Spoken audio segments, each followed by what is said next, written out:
What's going on, everybody? How you doing? In today's video, this is a donation request. This is for Rob. This is KRAFTWERK. The song is The Man Machine.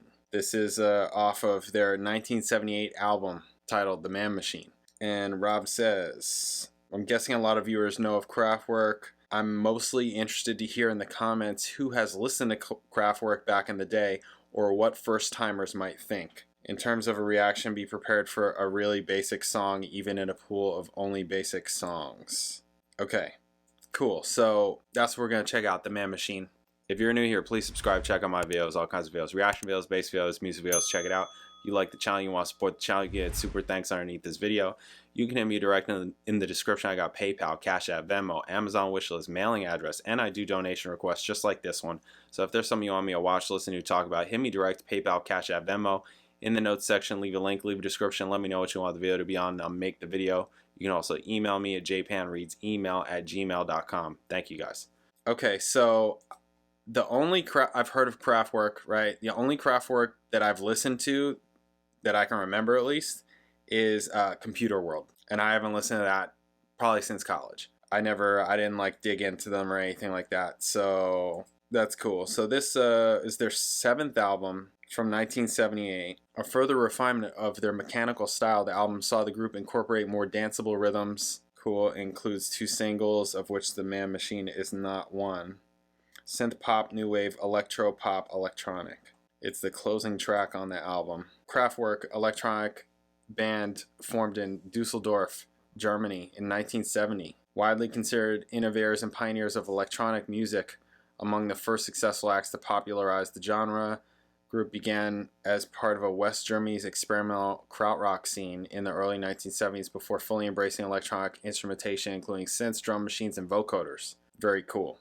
KRAFTWERK developed a self-described robot pop style that combined electronic music with pop melodies, sparse arrangements, and repetitive rhythms while adopting a stylized image, including matching suits. Band's work has influenced a diverse range of artists and many genres of modern music, including synth pop, hip hop, post-punk, techno, house music, ambient, and club music. Grammy Lifetime Achievement Award. 1978, KRAFTWERK released The Man Machine, recorded at Kling Klang Studio. Due to the complexity, Kling Klang, that's funny, because of, electronic. Anyways, okay, due to the complexity of the recording, the album was mixed at Studio Rudas in Dusseldorf. The band hired sound engineer Larry Jackson from Detroit to work with Joshko Rudas on the final mix. The Man Machine was the first KRAFTWERK album where Karl Bartos was co-credited as a songwriter. The cover, produced in black, white, and red, was inspired by Russian artist L. Lisitsky and the Suprematism movement. Interesting. Gunther Frauling photographed the group for the cover, a now iconic image which featured the quartet dressed in red shirts and black ties. After it was released, KRAFTWERK did not release another album for 3 years. Okay, and then Computer World came out, and that was a thing. So that's what we're checking out. We're going to check this out. This is a remaster only because the quality is... The only other video that I saw of this was really bad quality. Like, really bad. I didn't want to do that. So this is, good quality. So we're going to check it out. Let's do it. Bam.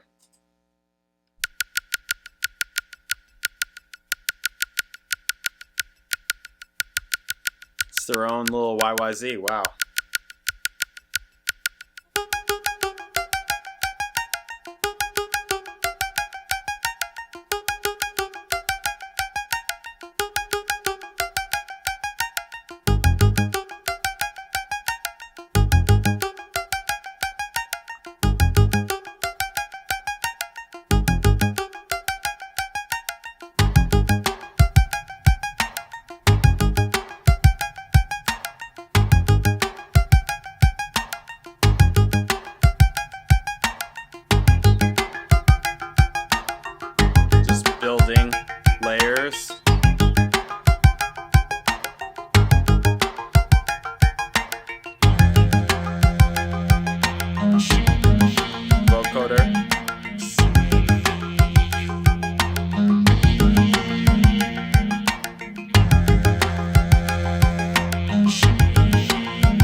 this sparse and then all of a sudden there's a change like that, it sticks out, right?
It's simple, but I like it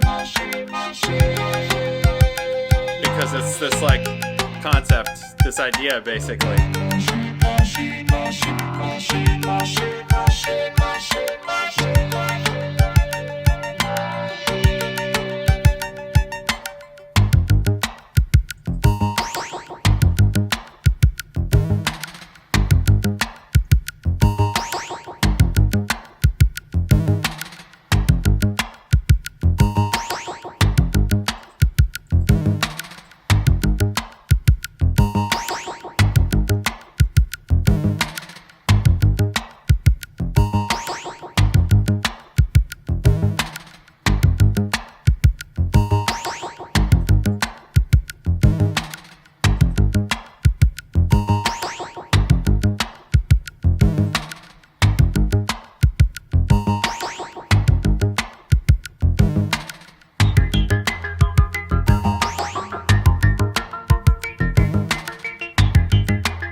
Basically got a kick, a snare. There's a little bit of a... Alright, it's about to end. But I'm gonna go back just myself. You got like a kick, a snare, a little bit of a tap that could be like a hi-hat replacement. You got those sound effects. You got a bass part. You got a little keys part.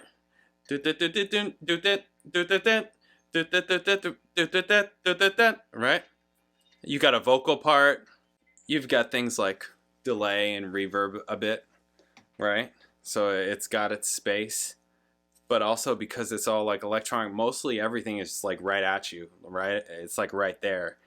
So most of it is in your face as opposed to like out there and having space. Some things had space. They had tails to it, you know, tails that would be like reverbs, and delays have tails, right? They hit and then they kind of tail off, right?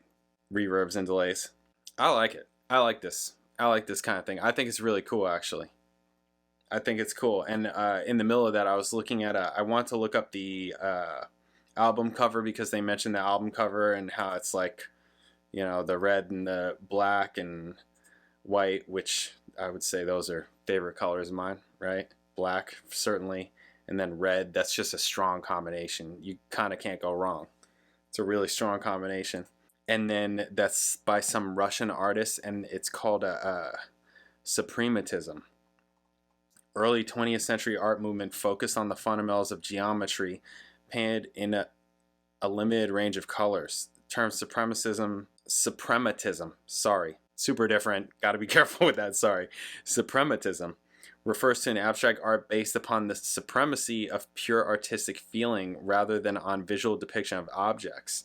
Founded by Russian artist Malevich in 1913, conceived of the artist as liberated from everything that predetermined the ideal structure of life and art, projecting that vision onto Cubism, which Malevich admired for its ability to deconstruct art and in the process change its reference points of art.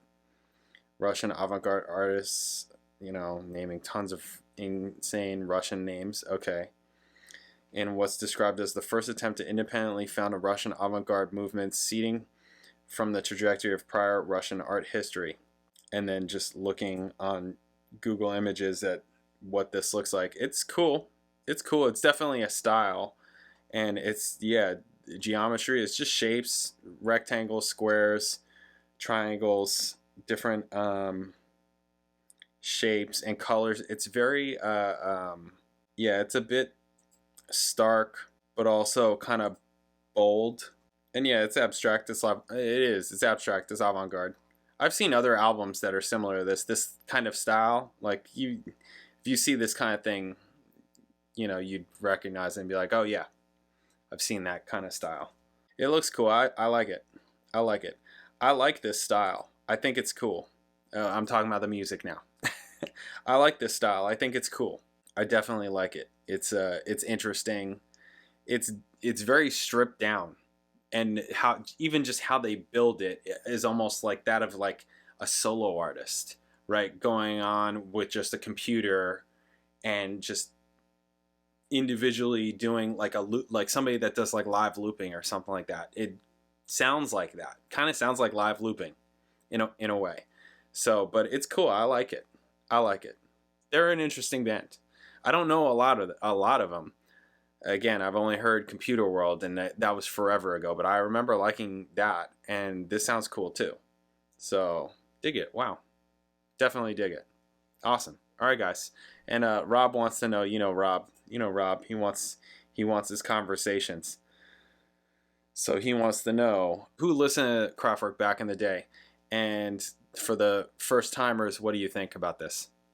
What do you think about this kind of stripped down, robotic kind of style from the 70s?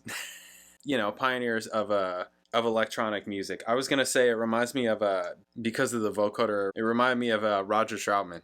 The whole talk box thing and Zapp and Roger, stuff like that. Remind me of that kind of thing. All right.